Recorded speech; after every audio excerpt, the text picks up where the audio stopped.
Welcome to the Hermitcraft recap. My name is Pixelriffs, our writer is LoyXP. Captions on this video were provided by Liara. And we'd like to start by congratulating the many of you who saw through our clever thumbnail ruse last week. Yes, all three thumbnails had Shrek in them, and it was very cool to watch this unfold in the comments like a detective cracking the case. Is this the end of our thumbnail chicanery? You'll have to pay attention from now on. We'll need sleuths like you now the hermits are taking each other to court, and Doc is still dealing with the Ore Snatcher mystery while having to defend his actions against Zombie Cleo's precious pig. Doc M77, I've heard quite frequently that you use the terms, "I don't like to do anything." But we've got a lot of other promising leads to follow, so let's take a look at all the events and mishaps that occurred on the Hermitcraft server this week. We finally got some news on when Hermitcraft is getting updated to Minecraft Tricky Trials, but unfortunately it all comes down to whenever Azuma can be sure it works. However, my next intention is to get this server updated to 1.21, which might take me a bit of time. So we'll have to see, because when that drops, there'll be all sorts of interesting stuff to do, of course. Brand new content in the game. It is a passing mention in his video for the week, but the primary focus remains the new Copper Shop storefront. And we do mean storefront. We can't quite call the back unfinished since the building is no clipping into a cliff. What is there has something very Adeptus Mechanicus to it. From the moment I understood the weakness of my flesh, it disgusted me. Fittingly, iJevin also takes care of the client-facing feature for his business and builds 3 enormous heads, Creeper, Dragon, and Cow, to distribute custom heads out of. As a reminder, Hermitcraft has extra mob heads thanks to a server-side data pack, plus killed players will drop their heads with whatever skin they're wearing at the time.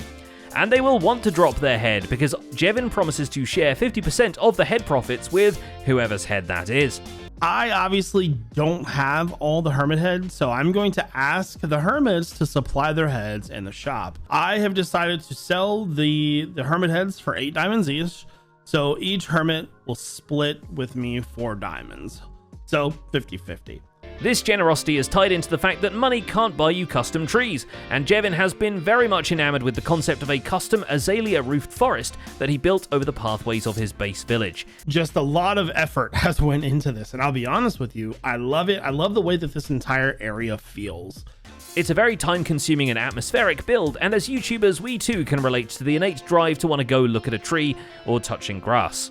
An interesting approach to both shops and plants comes with Tango Tech, who holds the coveted permit for shroom lights. What he builds can, however, certainly be described as more of a shroom dark, given the facial expression and the general vibe. This is the face of something that you can't kill in any way that matters. Fun Gus, he's 60% hilarious, 40% disturbing. Unsurprisingly, the place is rigged to do extra psychic damage, since with every sale is promised a custom pun, freshly grown in the comment section. Given the shop's name is already Fun Gus, you can see how Zedafian the whole thing is about to turn. Luckily for now, the stock of dad jokes is about as bountiful as the stock of shroom lights themselves, but Tango can at least farm the blocks using his automated nether fungi harvesting thing. We struggle to name it a tree farm because the logs are not even harvested from the scheme, TNT blasts only targeting the shroom lights. But since this is Tango, he refuses to use a TNT duper, so actual blocks are coming through the system, demanding a larger supply of sand and gunpowder. All this adds up to essentially the spiritual opposite of a lossless tree farm.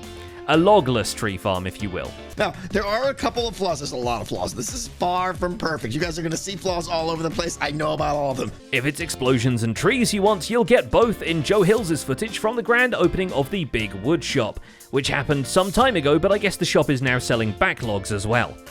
Here we go. Here we go. Among the other tasty options in Joe's variety pack of an episode include Azuma and Ren's visits to the Holmdel area, that one time he dropped wheat and diamonds on Rendog, and winning Grian's downwards race with some top-shelf trident technique. I feel like I need my eclipse glasses to watch this. The woodshop still doesn't make full sense to everyone though, thanks to Doc M's sand payment system, but in the absence of any staff to explain, XB Crafted does the Minecraft equivalent of leaving the money on the counter instead of it going in the till. Unless we're supposed to take the sand out of the shulker and put it in the... You saw us pay. We paid.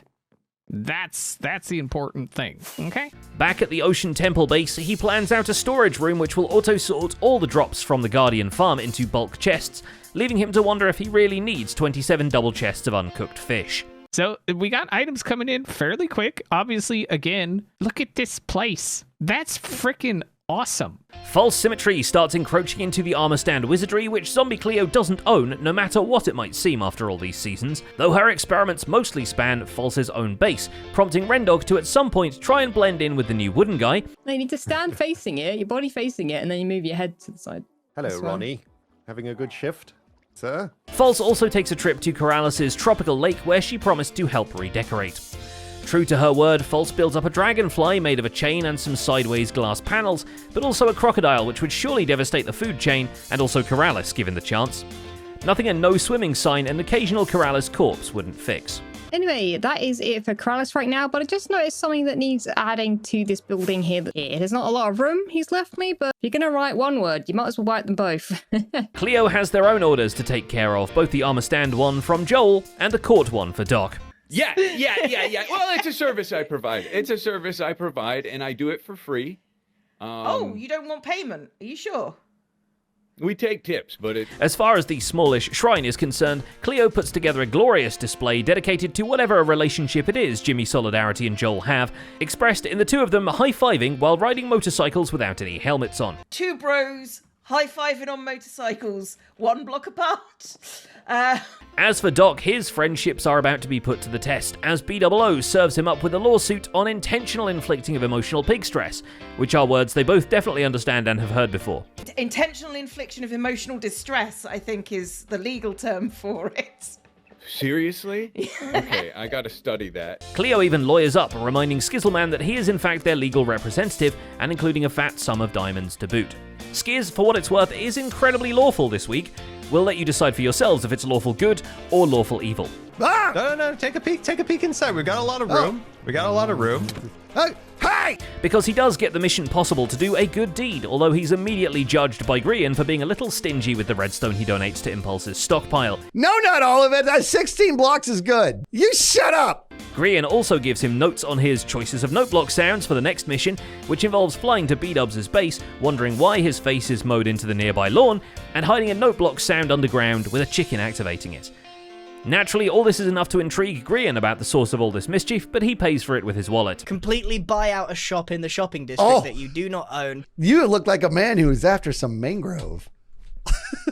No, it's so expensive. Speaking of throwing money away, Skiz's retainer fee for upcoming legal services meets with the unfortunate fate of checking out the Popo headquarters and the many creepers it currently has detained. Good. Oh, good. You're losing. Skizzle, it's so bad. Yeah, Skizzle! you're doing great. He's got my hat on. He's wearing my swirly hat. Vintage Beef ran into similar issues while stocking up on resources for Skiz's new in-game TCG card, so we get to enjoy him gearing back up again and realizing how many diamonds it's going to cost for all those enchanted books. Yikes. Okay, so that's a total of 23 books, which translates to 3 diamonds a book. 69. Nice. And once he's back up to reasonably quality gear again, he sets up another secret room inside his base and a pork chop farm so he can put food on the table and presumably enter the food shop. There's a lot of little guys. A lot more little guys than I thought there were.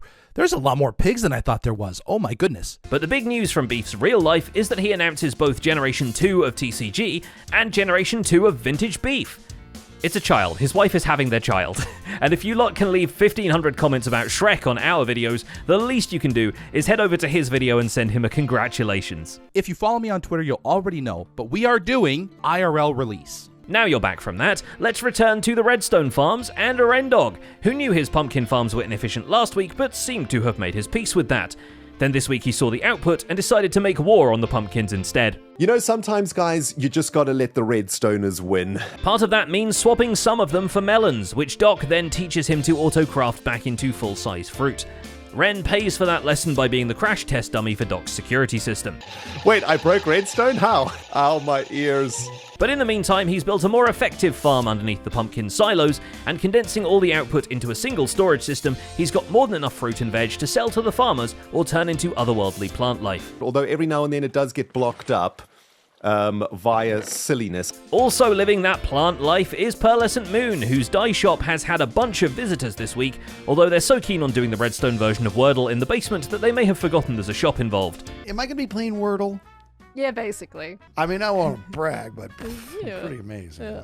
Pearl hasn't forgotten, especially since she was gifted a whole box of lapis blocks as a Redstone graduation present, and the rewards for completing the Diduction minigame are distinctly flower shop themed. And what I also want to do is I want to add some coupons to both bundle types for people to use in the shop. After all, the minigame is for the shop. We need to incentivize some shopping. There's even one for completing the game in hard mode, which currently just means you're on a timer, and the added pressure makes you forget words. You are the worst.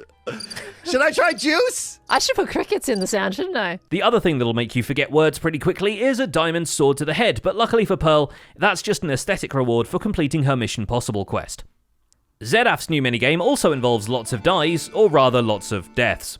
What we're looking at here is technically a basalt and cobblestone farm, just like a mushroom is technically not a plant, but you give some things up to have an Ijevin segue. Zed's method of harvesting the blocks here is to lead around a pile of creepers from a creeper farm built above it, either breaking blocks below them or letting them blow up and take him with them. Yes, it's a regenerating spleef arena where you play against the mob spawning algorithm, but it's also a gunpowder farm, a basalt factory, and a cobblestone generator. And as a secret feature, it makes you regret that you can't put Knockback 2 on a pickaxe. Okay. I dropped like one down and then the rest of them all die. Okay. Mumbo has AFK'd long enough for someone to have taken his mustache away, but at least he actually has stock for the gold shop now. Well, it's like 3 chests. Of course, I brought no sugar boxes with me. With his actual retail enterprises back in order, Mumbo goes back to work on the fake ones that make up his cliffside base, beginning with Boulder Bros. Actually beginning with the calendar for Boulder Bros, and reverse engineering a shop from there. And at this point, I think this is where it really shines. This is a very lots of things going on build. He's in the process of planning a knick-knack shop when Joel drops around and Mumbo outs himself as both a huge Smallish Beans fan and an Etho girl. But despite these distractions, the shop comes together after a bit of block palette waffling, and Mumbo wonders if he's actually become a builder, forgetting that his Season 7 base looked like this, and his Season 8 base looked like this. And finally there's Doc M, who is still planning to catch the so-called Ore Snatcher, who's replacing the diamond ore with regular deep slate, and send them on a one-way trip to the world border. After installing an alarm system last week, Doc returns to find it has been tripped without setting off the audio cues, and gets sonic blasted by his own security guard.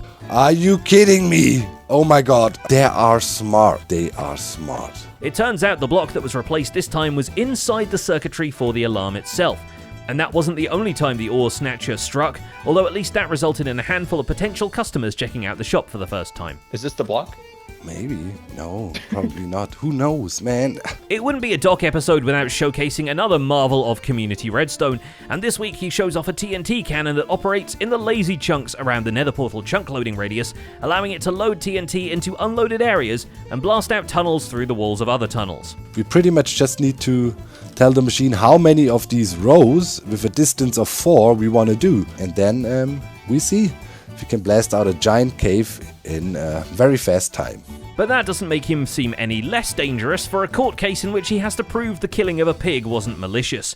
And in the case of Zombie vs. Gem, the winner is, as usual, the audience, because we get to see B-Dubs unveiling the quirky redstone features of his TV courtroom. Just one moment, and it's tails! Objection overruled! We watch Doc trying to get his opponents an early strike and end up shooting his own lawyer, Joe arguing that his client is in fact a big baby. Cleo is undermining that dignity by bringing to the court today not an unsettled matter between two adults acting like children, but a pretty definitively settled matter between an adult and a large baby. Right. B-Dubs, you have... And B-Dubs sentencing Doc to play Skyblock for 2 weeks. Up in the sky, a single block with a chest on top. Doc M77, you will survive up there for 2 weeks. What? You guys be kidding me? If this is the legal precedent we want to set, this is going to be a wild ride. And that's about it for this week's recap. Our writer is LoyXP, and my name is Pixel Riffs. Captions on this video were provided by Liara. Don't forget to leave a like while you're still here, and subscribe so you won't miss future recaps. Thanks for watching, and we'll see you next week.